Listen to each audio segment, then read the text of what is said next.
ahantu mwagendeye ni ku musozi wa Busimba gacimbiri n'Umugomera zone ni Bugarama komine n'intara ya Muramvya.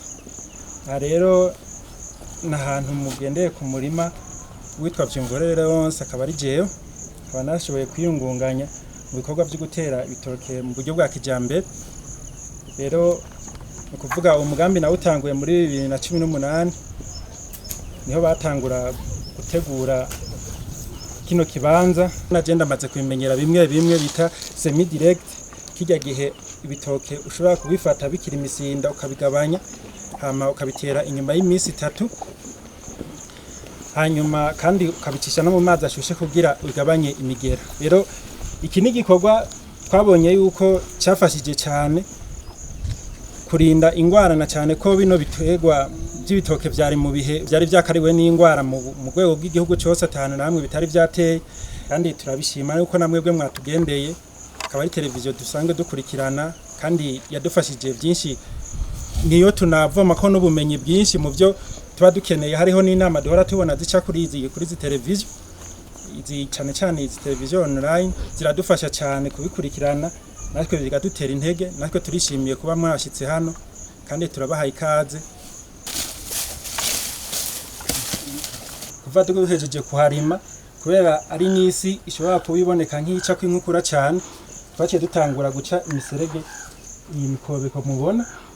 Hanyuma nukuvuga ngahanya uko bivanye nuko umurimo ubungana ugahamagara abasanzwe bamenyereye ibipimo by'imirima, bararaba ati hano hantu kuri no murima hakwiye imikobeko nk'itatu canke 4 ikize. Rero nkahanya hari imikobeko 3. Rero nukuvuga rero ko ngaha anya byaradufashije cyane ko ni ikintu ciza kuko ibintu amazi y'inkukura biryama bituma isi hori tituka buri gihe. Urabona yuko hano hantu ari bitoke biteye igomwe kuko twarashoboye gukingira umurima wacu. Nico gituma mubona neza yuko bino bitoke naho bivuye mu iki byose ni bitoke bishimishije no kugisha mu birabo. Kuvuga jewe ngaha anya nagishije inama aba umumonetere coordinaire niwe yamfashije guca imikobeko. Hanyuma mugabo rero ari ikintu bo ubumenyi bari basanganywe muri DPAye bwari ubwo kuvuga yuko batera ibitoke imetero 3 kuri 6. Mbwa tugira amahirwe hari ishiramwe ryatubura ryari ryaje gukorera umugambi ino usanzwe rikorera n'ubushakashatsi bw'uburimyi ngahanya ku gacimbiri kitwa Mpehe ngaho impande ya Mugomera yacu. Ukuvuga bo barashoboye gukora umurima w'akarero canka w'inyigisho. Turashobora kubona yuko uteye ibitoke imetero 3 kuri 3 hanyuma ugaca ingundu yose ugaca uyirekera ko ibitoke 3 bishobora n'ibitoke bitanga umwimbu cyane. Ni naho naca nifashisha uwitwa focus kugira arinda afasha muri kino gikorwa. Rero no kuvuga ibinya novuga ko byagizemo uruhara abantu babiri byaramfashije cyane. Kandi murabona yuko hagati y'ingundu n'iyindi hari metero 3 kandi urabona yuko hacamwe umuyaga n'ibitoke bikura bifise amagara meza. Niko novuga kugira umuntu ashobore gutunga isi iyinya ko ibi bitoke twabiteye mu buryo bwa kijambere tubihariye isi yabyo kugira ibigire n'umwimbu mwiza.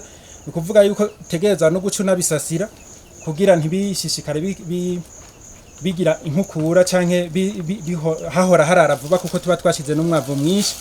Rero twaciye dushira ko ibi bisasizo, tushira ku bisasizo by'ibitutu nyene bitutura ku bitoke, hama tukifashisha n'ibisasizo nyene dukura nko ku biti by'amakereveriyo n'ibindi nyene bituma nyene hasi hadashobora kuguma harara buri gihe. Kandi ducisha mu isuka buri gihe kuko ibitoke ni navyiza no kugira umuntu azara nabirinda gushira kwivu kuko kugishira kwivu cyinshi niko kimera nk'ikizuka. Rero kuba ari nk'umugambi ubikoze nk'umugambi ubushaka kuhora ubikingira bigahora bitanga umwimbu wizewe. Kandi niko n'inama z'abajejwe gukurikirana bino bitoke batugiriye kandi twarayubahirije. Umugambi wa mbere twawutanguye mu 8 mu 2018. Rero nukuvuga ico gihe twateye igitoke mu buryo bita semi direct. Nukuvuga twafashe bino ibitoke imisinda y'ibitoke turayikata dutera tujya dutoye tumeze nk'amateke yazo. ni ukuvuga tumaze kubitera n'ibitoke bikurira rimwe, ni ukuvuga mu giringo nibwo mushyitse kino gihe cyo muri 2020 muri kuno kwezi kwa 11, ni ukuvuga ibitoke by'ubwa mbere twateye murabona yuko musanzwe atana kimwe kigisigaye, ni ukuvuga ubu bihaye amahirwe yuko bikurira rimwe kandi ukavyimburira rimwe. Rero ibihinya n'amashashi yabyo urabona ko ku ngundu hari ibitoke bitatu. Rero ibihinya turarorereye biracari mu ntango ntituramenya neza igihe bizokwerera, mugabo ibindi byo twavuga yuko byashitse mu 8 byose bisa nuko byaheje guhezera mu murima. Ngaha anya umwimbo wari umwimbo ushimishije cyane ko igitoke twashoboye kugurisha amahera makeyi caguzwe 5,000 kandi wari umwimbo wa mbere. Rero no kuvuga hariho n'icashikanye 10,000 twavuga yuko ngahanya babigurira ngaha ko ari abantu benshi baba bikeneye. Twateye ibitoke by'ibisahira kuko urabona yuko ikibazo cyo gufungura muri kino gihugu usanga biya bikenewe yuko nk'igitoke ubona ku isoko gikenerwa n'abantu benshi. Twebwe ntitwirwa turanabishora babisanga ngaha, kuvuga hari ibitoke byaguzwe 15,000 n'ayarenga nka 17 muga ntivyabaye byinshi, no kuvuga yuko byinshi byaguye hagati y'ibihumbi 8 n'ibihumbi 10. Uburimyi n'ubworozi bisanzwe ari ibintu bibiri byuzuzanya. Rero twebwe tumaze gutera bino bitoke tukategura no mugambi twashimye gushirayo buno bwatsi bita sitari. Ni byatsi bishobora kubana n'ibitoke kandi bitashobora kubibangamira, bica bidufasha mu kugaburira ibitungwa dusanganye kugira bidufashe no mu gihe no mu gihe kugira ibitungwa urumva bica bironka ibyatsi byabyo kandi bigaca bitworohera no kuronka amase byoroshe. Ngaha anya nibaza yuko ibihinya mu mico y'abarundi basanzwe bamenyereye icyo bashigikiza igitoke n'ugwego. Rero ugwego rushirako mu gihe uba ubaza yuko ho bashobora guca nk'umuyaga mwinshi, hanyuma bikaba ngombwa yuko nk'igitoke gishobora kuremerwa cyane ugaca ugishirako ugwego. Rero ibihinya twari twabizanye ku bitoke by'ubwa mbere, mugabo nk'uko hakiri imisinda bona yuko inzego nyinshi tuyiziryamitse hasi mu ntumbero yo kurorera yuko ibihinya bisubira kwama. Mugabo kandi tugira n'amahirwe y'ibitoke ubiteye ku mugambi nk'uku nta nzego nyinshi zikenera kuko umuyaga ntusanga ubikarira cyane. Ni igice kimwe ndaberetse mugabo mfise imirima 3.